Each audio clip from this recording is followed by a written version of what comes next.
No nosso vídeo passado eu falei um pouquinho para vocês sobre o fato de que Jesus era um contador de histórias. Jesus usava uma ferramenta muito importante que são as parábolas. A palavra parábola vem de duas ideias, né? Vem de dois eixos semânticos aí.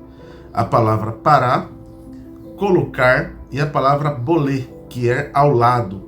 Parábola então seria colocar ao lado. Nesse sentido, a parábola é uma comparação.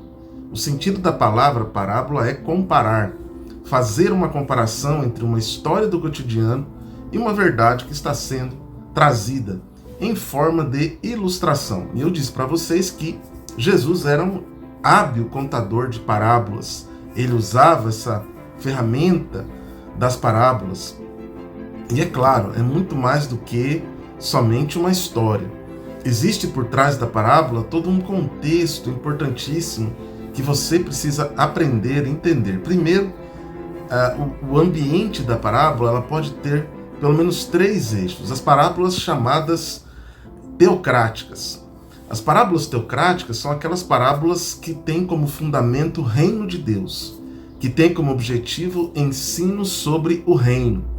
Nesse sentido, Jesus se coloca ali como rabi, como mestre, como alguém que está ensinando uma grande verdade sobre o reino de Deus.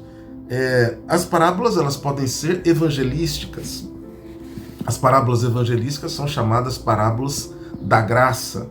São aquelas parábolas cujo objetivo de Jesus era evangelizar, demonstrar o amor dele e do Pai pelas pessoas perdidas, pelas ovelhas perdidas, a ponto de abandonar 99 e ir atrás de uma ovelha que se perdeu. E finalmente as parábolas podem também ser parábolas de juízo ou parábolas escatológicas, parábolas proféticas. Mateus, por exemplo, 24, Mateus 25, são parábolas ali que Jesus trata de temas ligados ao seu retorno, à sua volta, chamada parousia, o momento em que Jesus voltaria. E Jesus antecipa. E essas parábolas, elas são muito interessantes porque Jesus se coloca ali como profeta, como alguém que está anunciando o futuro.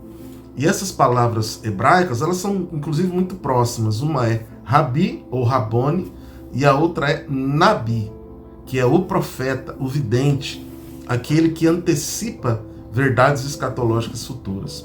Então, quando você se deparar com uma parábola, você deve buscar perceber a que família essa parábola pertence. Ou é uma parábola teocrática, que aponta para o reino de Deus, ou ela é uma parábola salvífica, evangelística, uma parábola da graça, ou ela é uma parábola ligada à ideia profética, à ideia de um juízo. A estrutura da parábola. A parábola ela tem basicamente uma estrutura comum. Todas as parábolas têm a mesma estrutura, o mesmo esqueleto. Ela terá uma ocasião em que a parábola é escrita, a própria parábola, que é chamada de narração, e também o sentido moral desta parábola, chamada de aplicação. Então, o que nós temos na parábola? A ocasião, a narração e a aplicação. Muito simples. A interpretação da parábola, ela nasce a partir do contexto em que Jesus narra esta parábola.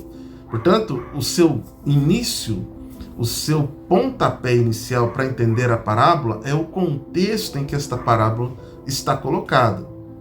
Num segundo momento, nós temos aqui a ideia de que as parábolas eram ferramentas riquíssimas em termos de detalhes. Elas eram esteticamente detalhistas, elas eram bem construídas. Então as parábolas eram necessárias as parábolas que o autor tivesse uma capacidade criativa. E finalmente a sua aplicação. Então, nesse sentido, para interpretar uma parábola, nós não buscamos os pequenos detalhes, porque esses pequenos detalhes servem tão somente para atrair, para enriquecer, para fazer com que a parábola fosse aceita pelos seus ouvintes. O que se trata aí é de fazer com que esta parábola fosse mais atraente, mais fascinante. No nosso curso nós vamos entrar mais profundamente naquilo que chamamos de interpretação alegórica, a alegoria, principalmente na interpretação das parábolas. E o que interessa para nós? A aplicação desta parábola, a interpretação moral aplicada à vida. O que interessa para nós pregadores é qual seria o sentido prático, real, concreto e principalmente espiritual desta parábola. Ela serve para despertar uma nova concepção, uma nova visão, uma nova consciência para aqueles que estavam ouvindo esta parábola. E vamos discutir no nosso curso como interpretar corretamente a parábola e como entender que a boa interpretação de uma parábola não se detém nos detalhes, ela se detém na aplicação moral e espiritual desta comparação que Jesus está fazendo.